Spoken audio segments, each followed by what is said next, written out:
नमस्कार, आप देखना शुरू कर चुके हैं डीडी न्यूज पर हमारा खास प्रोग्राम जनादेश। मैं हूं लालचंद्र सिंह। जनादेश में इन दिनों हम आपको 2 राज्यों के विधानसभा चुनाव से जुड़ी खबरें दिखाते हैं, साथ में जोड़ते हैं अपने उन संवाददाताओं से जो ग्राउंड जीरो पर मौजूद हैं। तो आज भी जुड़ेंगे अपने संवाददाताओं से और आपको तमाम रिपोर्ट दिखाएंगे। लेकिन सबसे पहले देखते हैं कि आज की चुनावी हेडलाइंस क्या है।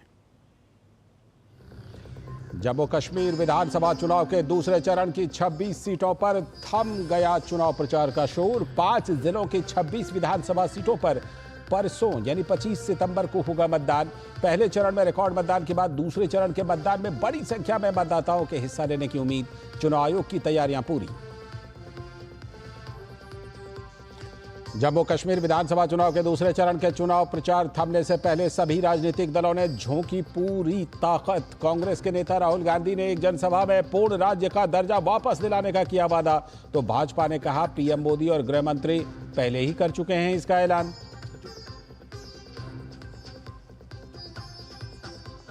हरियाणा में चुनाव के लिए चुनाव प्रचार जोरों पर, लेकिन हरियाणा कांग्रेस में अंतर्कलह थमने का नाम नहीं ले रहा। कुमारी शैलजा ने आज भी कांग्रेस की अंबाला की रैली से बना ली दूरी, तो भाजपा के वरिष्ठ नेता अमित शाह ने कहा कि कांग्रेस ने हमेशा दलित नेताओं का किया अपमान, चाहे वो अशोक तंवर हों या फिर कुमारी शैलजा।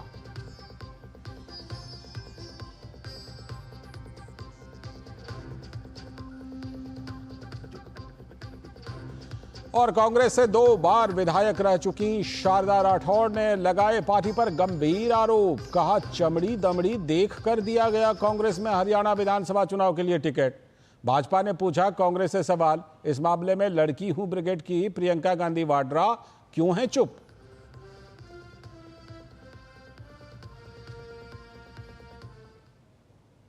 तो चुनावी हेडलाइंस के बाद अब खबरें, चुनावी खबरें विस्तार से। और पहले खबर आज हरियाणा से, जहां चुनाव में कांग्रेस की परेशानियां कम होने का नाम नहीं ले रही हैं। अपनी उपेक्षा से नाराज कुमारी शैलजा ने चुनाव प्रचार से दूरी तो बना रखी है, अब कांग्रेस पर चमड़ी दमड़ी देखकर टिकट बांटने का आरोप भी लगा है। और यह आरोप किसी और ने नहीं बल्कि खुद पार्टी की महिला नेता की तरफ से लगाया गया है।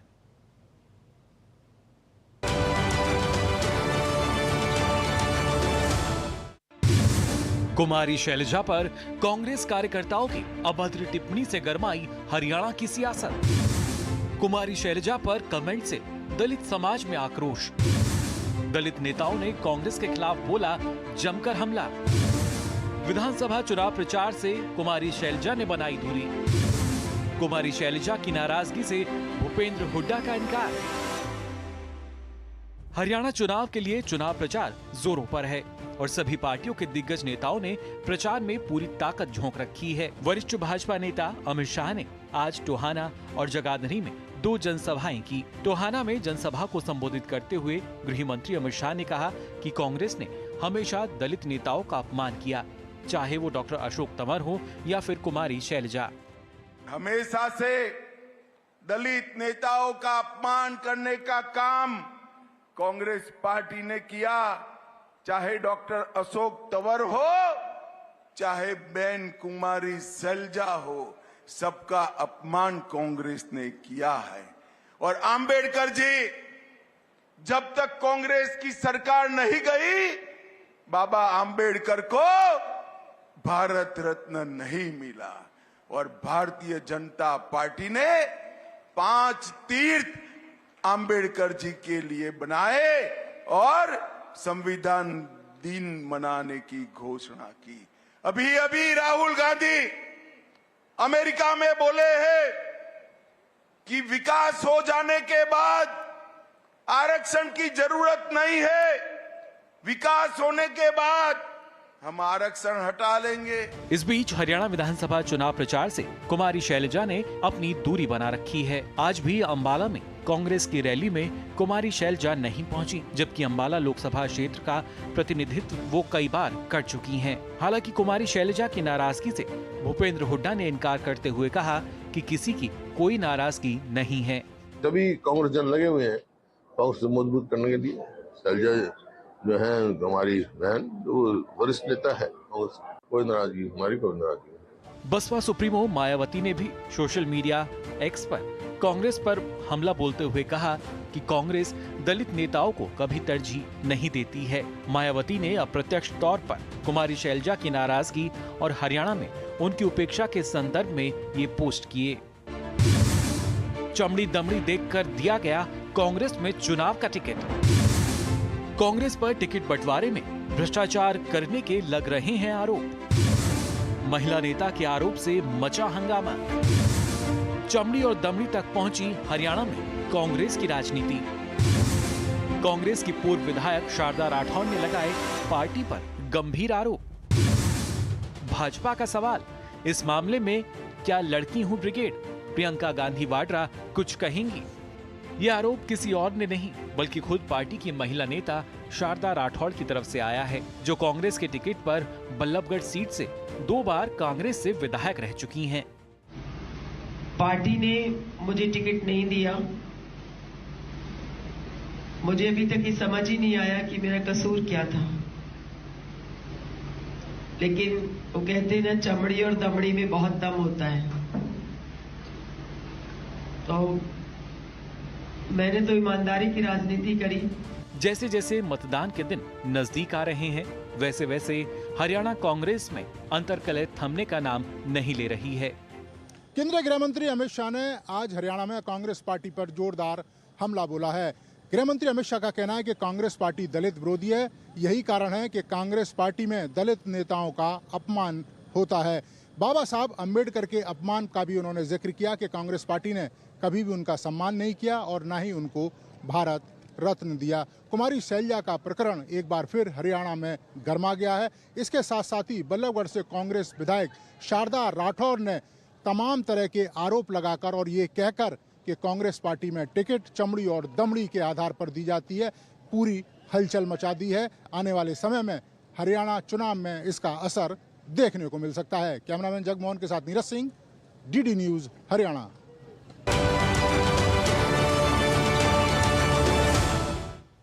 तो ये रिपोर्ट आपने देखी किस तरह से कांग्रेस मुश्किल में है। और इस बीच हरियाणा में विधानसभा चुनाव के बीच भाजपा में शामिल होने के विषय पर कुमारी शैलजा ने अपनी चुप्पी तोड़ी है और कहा कि चुनाव के समय में ऐसी बातें तो होती रहती हैं।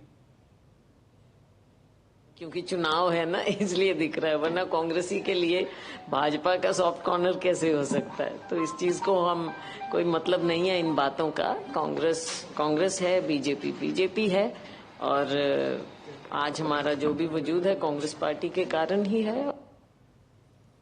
तो जो कुछ ये कांग्रेस में चल रहा है हरियाणा में, उसका लोगों पर क्या असर पड़ रहा है? हरियाणा में पिछले दिनों कांग्रेस नेत्री कुमारी शैलजा के खिलाफ 2 कांग्रेस कार्यकर्ताओं ने अभद्र टिप्पणी की थी, ये तो आपको याद होगा, जिसके बाद प्रदेश की सियासत गरमा गई थी। इसको लेकर दलित समाज नाराज चल रहा है और इस संबंध में विभिन्न जगहों पर प्रदर्शन कर वो विरोध भी जता रहे हैं।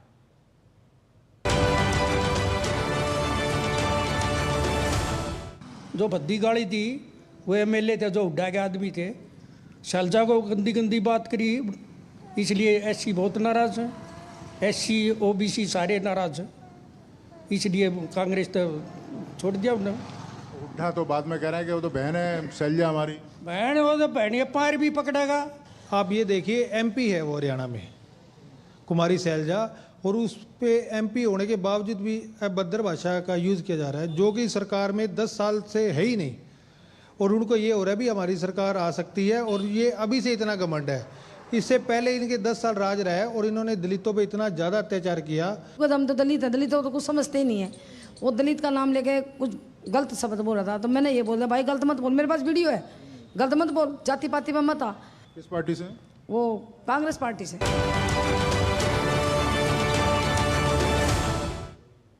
तो लोगों की ये नब्ज टटोलने की कोशिश हमारे संवाददाता नीरज सिंह ने की थी और नीरज सिंह खुद हमारे साथ इस समय जुड़ चुके हैं और ज्यादा चर्चा करने के लिए। नीरज, आपने लोगों की ये नब्ज टटोलने की कोशिश की और लोगों में एक तरह की प्रतिक्रिया ये काफी ज्यादा दिखाई पड़ रही है। इस बीच कुमारी शैलजा, जिन्होंने एक तरह से एकदम चुप्पी साध रखी थी, आज उन्होंने मुंह तो खोला, लेकिन उन्होंने जो बातें अपनी कही बीजेपी की ज्वाइनिंग को लेकर के, वो हम सब ने सुनी। इस बीच में खबर यह भी है कि आज कुमारी शैलजा ने, क्योंकि मल्लिकार्जुन खड़गे की रैली में आने से मना कर दिया, राजी नहीं हुई, इसलिए मल्लिकार्जुन खड़गे की रैली अंबाला की रद्द करनी पड़ी। देखिए बिल्कुल लालचंद, खबर यही आ रही है कि कुमारी सैलजा ने मना कर दिया था, क्योंकि कुमारी सैलजा को मनाने की लगातार कोशिशें की जा रही थी।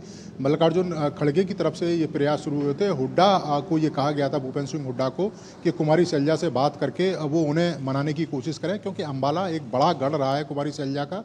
यहाँ से पहले भी वो चुनाव जीत चुकी है और बड़ी संख्या में जो दलित समुदाय के जो लोग हैं वो अम्बाला में रहते हैं। लेकिन कुमारी सैलजा के द्वारा स्पष्ट तौर से मना कर दिया गया कि वो जो रैली है उसमें, कांग्रेस की जो रैली है मल्लिकार्जुन खड़गे की, उसमें शामिल नहीं होंगी। और आज आप देखिए कि जो रैली हुई है उसमें कुमारी सैलजा के जो तमाम समर्थक हैं वो भी उस रैली में नहीं पहुंचे हैं। और दूसरी सबसे इंटरेस्टिंग बात यह है कि जब भी हम भारतीय जनता पार्टी की रैली देखते हैं, चाहे अमित शाह हो, जेपी नड्डा हो या प्रधानमंत्री की रैली होती है, जिस जिले में रैली होती है उस जिले के तमाम उम्मीदवार मंच पर रहते हैं। लेकिन आज जो रैली हुई है उस में कोई भी, खासतौर से जो कुमारी सैलजा ग्रुप का जो उम्मीदवार है वो उस रैली में मौजूद नहीं था।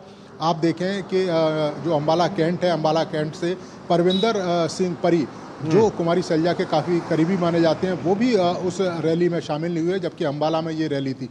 तो आप समझ सकते हैं कि दूरियां किस लेवल पर हैं। आज कुमारी सैलजा ज़रूर ये कह रही हैं कि ऐसा कुछ नहीं है। अगर ऐसा कुछ नहीं है तो चुनावी प्रचार से दूरी क्यों है उनकी? अगर ऐसा कुछ नहीं है तो उनके समर्थकों को जब कम टिकट मिली तो इसकी नाराजगी उन्होंने आला कमान से क्यों की? अगर कोई मनमुटाव नहीं है तो हुड्डा के साथ, भूपेंद्र सिंह हुड्डा, दीपेंद्र हुड्डा, उनके साथ मंच शेयर क्यों नहीं कर रही? तो ये तमाम बातें हैं और इसको लेकर जो अनुसूचित जाति के जो लोग हैं वो खासे कह सकते हैं कि नाराज है, खासी दुखी है कि कांग्रेस पार्टी जिस तरीके की राजनीति कर रही है और बार बार कुमारी सैलजा का अपमान किया जा रहा है। मुख्यमंत्री पद की उम्मीदवार कुमारी सैलजा ने अपने आप को घोषित किया और उसी के बाद ये अटैक होना शुरू हुए। तो स्थिति स्पष्ट है कि हुड्डा ग्रुप नहीं चाहता कि उनके सामने कोई खड़ा हो। यही कारण है कुमारी सैलजा ग्रुप के लोगों को टिकट भी कम दिए गए और उसके बाद उनको अपमानित भी किया गया। कांग्रेस की मुश्किलें मुझे लगता है इसलिए भी बढ़ रही हैं क्योंकि आज बीएसपी की सुप्रीमो मायावती ने भी सोशल मीडिया प्लेटफॉर्म एक्स पर कांग्रेस पर बड़ा करारा हमला बोला है। लेकिन इस बीच में एक तूफान, नीरज, जिस तरह से शारदा राठौड़ का भी हमने वीडियो देखा, उनकी बातें सुनी। केरल कांग्रेस में इस तरह की बातें पहले उठ चुकी हैं हाल ही के दिनों में। असम कांग्रेस में भी बात उठी थी, केरल कांग्रेस में भी कुछ दिन पहले ये बात उठी है और अब जाकर के हरियाणा कांग्रेस में इस तरह की बात उठ रही है। बीजेपी पूछ रही है लड़की हूं लड़ सकती हूं वाली प्रियंका वाड्रा कहां पर हैं? तो ये बड़ा मुद्दा बन सकता है हरियाणा विधानसभा चुनाव में। जिस तरह का ये एक तरह से कहें तो ये राजनीतिक तूफान, चमड़ी और दमड़ी वाली बात कह दी उन्होंने। देखिए बिल्कुल बड़ी बात कही है और कोई किसी छोटे कार्यकर्ता ने नहीं कही है। 2 बार की विधायक हैं शारदा राठौर बल्लभगढ़ से, उन्होंने इस बात का जिक्र किया और पब्लिकली जिक्र किया है। वो वीडियो वायरल भी हो रहा है। और आप सिर्फ शारदा राठौर की और या असम की ही बात क्यों करें? अगर लालचंद आपको याद होगा, छत्तीसगढ़ की जो प्रवक्ता थी राधिका खेड़ा, उन्होंने किस तरह के आरोप लगाए थे और पार्टी छोड़कर वो बीजेपी में शामिल हो गई थी। किस तरीके से उनके साथ अभद्रता पूर्ण व्यवहार किया गया था और वो व्यवहार जो पवन खेड़ा उनके सामने उनके साथ व्यवहार हुआ था। तो ये तमाम तरह के आरोप पार्टी पर लगते रहे हैं और इस बार जो खास तौर से शारदा राठौर ने जिस तरह का आरोप लगाया है चमड़ी और दमड़ी का, ये बहुत गंभीर आरोप है। और जिस तरीके से एससी समुदाय इनसे नाराज था, खासतौर से कुमारी सैलजा का अपमान को लेकर, और अगर एक महिला चमड़ी और दमड़ी का जिक्र कर रही है तो इसका असर है वो चुनावों में पड़ सकता है। तो हम कह सकते हैं कि जैसे जैसे चुनाव नज़दीक आ रहा है कांग्रेस पार्टी मुश्किलों से घिरती जा रही है। आलाकमान किसी तरह का रोक नहीं लगा रहा है, अनुशासनहीनता चरम पर है, हर एक खेमा बटा हुआ है। सुरजेवाला का खेमा अलग है, हुड्डा का खेमा अलग है, कुमारी सैलजा अलग खेमे के साथ बैठी हुई हैं और वो जो कह सकते हैं कि जो प्रचार है उससे उन्होंने दूरी बना रखी है। अब एक महिला का इस तरह के आरोप जो खास तौर से विधायक रही हैं वो निश्चित तौर पर गंभीर सवाल खड़े करता है और लड़की हूँ लड़ सकती हूँ के ऊपर भी आरोप लगाता है कि आप विपक्ष में जब रहते हैं, तमाम जब सत्ता पक्ष में कहीं कोई लड़की के साथ किसी तरह की घटना होती है तो आप मुखर आवाज़ उठाते हैं और वहाँ जाके आंदोलन करते हैं। लेकिन जब आपकी ही पार्टी के लोग, चाहे राधिका खेड़ा की बात करें या शारदा राठौर की बात करें, जब इस तरह की आवाज़ उठाती हैं तो आपकी आवाज़ सामने सुनाई नहीं देती। ठीक है नीरज, इस पर अभी जब से ये वीडियो आया है, जब से ये खुलासा हुआ है, तब से कांग्रेस के किसी बड़े नेता की कोई प्रतिक्रिया दिखाई पड़ी है? नहीं, बिल्कुल नहीं। कोई भी कांग्रेस का ना तो प्रवक्ता बोल रहा है, ना कोई बड़ा नेता बोल रहा है, ना भूपेंद्र सिंह हुड्डा, दीपेंद्र हुड्डा, किसी ने भी प्रतिक्रिया नहीं दी है, क्योंकि एकदम कह सकते हैं कि अचंभे में पूरी की पूरी जो पार्टी है वो आ गई है। एक शॉक टाइप से लगा है कि एक पूर्व विधायक के द्वारा इतनी बड़ी जो बात है वो कही गई है, क्योंकि इस तरह के देखो आरोप पहले लगते रहे हैं और तमाम तरह की ऐसी रिपोर्टें भी आती हैं कि चमड़ी और दमड़ी का जो प्रयोग है चुनावों में किया जाता है, लेकिन स्पष्ट तौर पर सामने आकर, पब्लिक के सामने आकर और इस तरह का बयान देना, और एक विधायक के द्वारा 2 बार बल्लभगढ़ से जो विधायक चुनी गई हैं, निश्चित तौर पर और वो भी बिल्कुल बीच चुनाव, बीच चुनाव के पार्टी को हाँ बिल्कुल बीच चुनाव, और इसीलिए पार्टी को समझ नहीं आ रहा है कि इसका काउंटर कैसे करें। ठीक है, बहुत बहुत शुक्रिया। आगे भी आपसे हरियाणा विधानसभा चुनाव के बारे में जानकारी लेते रहेंगे। फिलहाल आपका बहुत बहुत शुक्रिया। जिस तरह से कांग्रेस में तूफान उठा है, पहले दलित विरोधी और अब ये महिला विरोधी जिस तरह का आरोप लगा है, निश्चित तौर पर कांग्रेस के लिए बड़ी चिंता की बात है। तो ये बात हुई हरियाणा की, लेकिन जम्मू कश्मीर में क्या कुछ हो रहा है? जम्मू कश्मीर विधानसभा की अब बात करते हैं, वहां के चुनाव की, जहां आज दूसरे चरण के चुनाव प्रचार का अंतिम दिन था और आज प्रचार का शोर पूरी तरह से थम गया। सभी दलों ने प्रचार में अपनी पूरी ताकत झोंकी, तो पूरे दिन बयानों के तीर भी चले। जरा कुछ बयान पहले सुन लीजिए।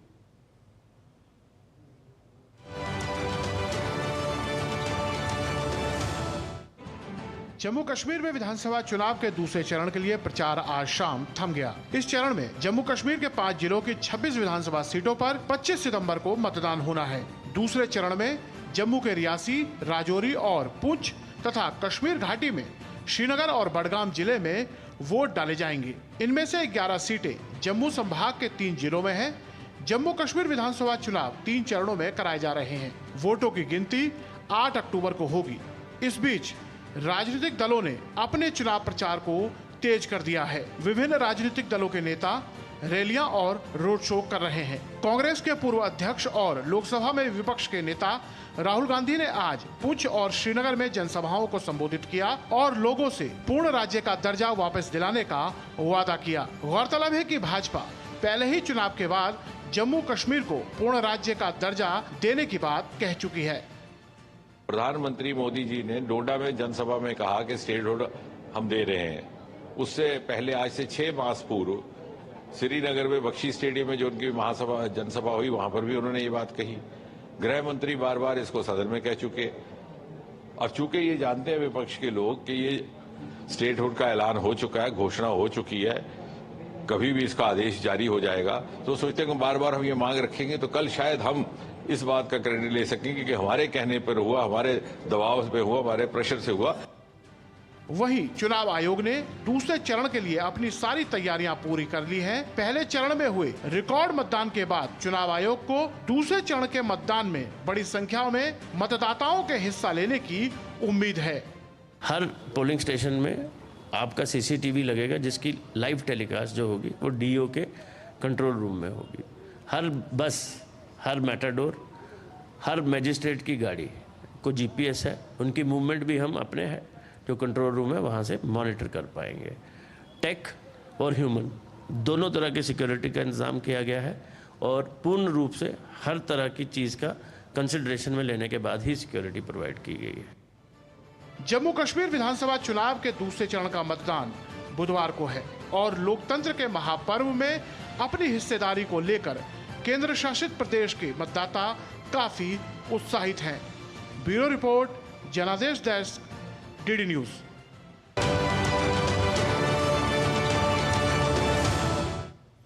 तो जम्मू कश्मीर की आपने यह रिपोर्ट देखी और क्या कुछ दूसरे चरण के चुनाव की तैयारी है, कितना महत्वपूर्ण है, कौन सी ये सीटें हैं और कितनी अहमियत है इनकी, बात करने के लिए हमारे साथ हमारी संवाददाता रमा त्यागी श्रीनगर से जुड़ चुकी है। रमा, जब परसों 26 सीटों का मतदान हो जाएगा तो 24 और 26 यानी पहले 24 सीटें हो चुकी हैं, 24 और 26 मिलकर 50 यानी आधी से ज्यादा सीटें। ये बताइए कि ये जो 26 सीटें हैं रमा, कौन कौन से खास तौर पर ज्योग्राफिकली कहां पर हैं, कितनी अहमियत है इन 26 सीटों की और किस पार्टी के लिए, किस ग्रुप के लिए ये 26 सीटें ज्यादा अहमियत वाली हैं? देखिए लालचंद, सबसे पहले तो मैं ये बताऊं कि ये जो 50 सीटों की आप बात कर रहे हैं, ये सभी दलों के लिए इस बार एक बड़ी चुनौती बनकर उभर रही है। सभी की धड़कनें तेज हैं।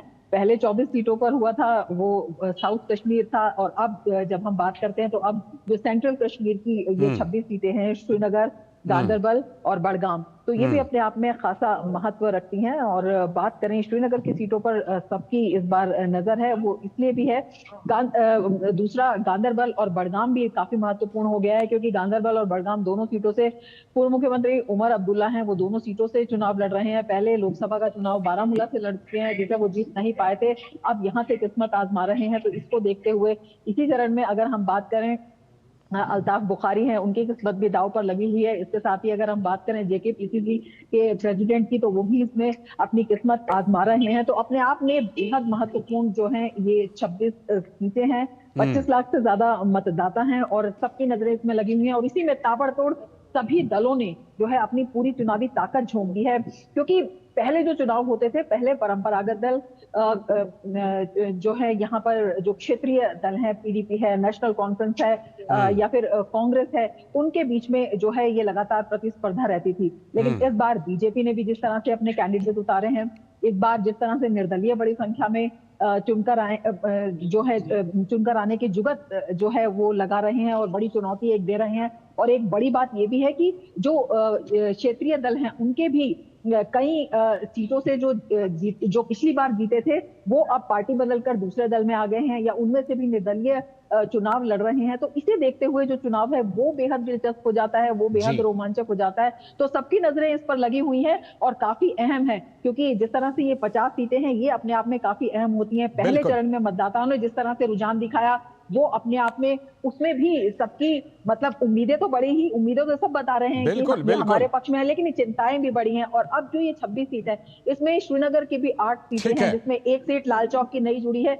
श्रीनगर की सीटों की अगर हम बात करें, तो श्रीनगर वो इलाका है, श्रीनगर जो जिसे हम कहते हैं कि जिसमें 8 विधानसभा क्षेत्र हैं, उसमें जो है मतदान का जो प्रतिशत है, अगर हम देखें तो पिछले चुनावों को देखें तो अपेक्षाकृत काफी कम रहता है। तो इस बार सभी जो उम्मीदवार हैं, सभी पार्टी हैं, उन्होंने पूरी ताकत अपनी झोंकी है कि मतदाता वहां से निकल कर आए। तो ये भी देखना बड़ा जो है रोचक रहेगा कि मतदाता कितनी संख्या में वहां से निकल कर आता है। सबकी नजरें लगी हैं।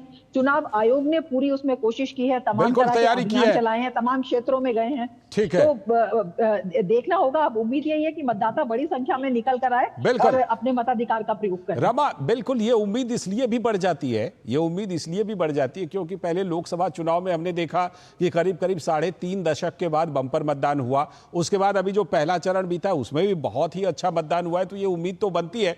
ये जो 26 सीटें हैं, आपको इसमें ज्यादातर सीटों पर क्या कोई मल्टी कॉर्नर फाइट जैसा लगता है क्या? क्योंकि हम जानते हैं एक तरफ नेशनल कॉन्फ्रेंस और कांग्रेस का गठबंधन है, भारतीय जनता पार्टी है, PDP है, तमाम और इंडिपेंडेंट हैं और कुछ जमातें चुनाव लड़ रही हैं। तो ज्यादातर सीटों पर क्या मल्टी कॉर्नर फाइट टाइप का है?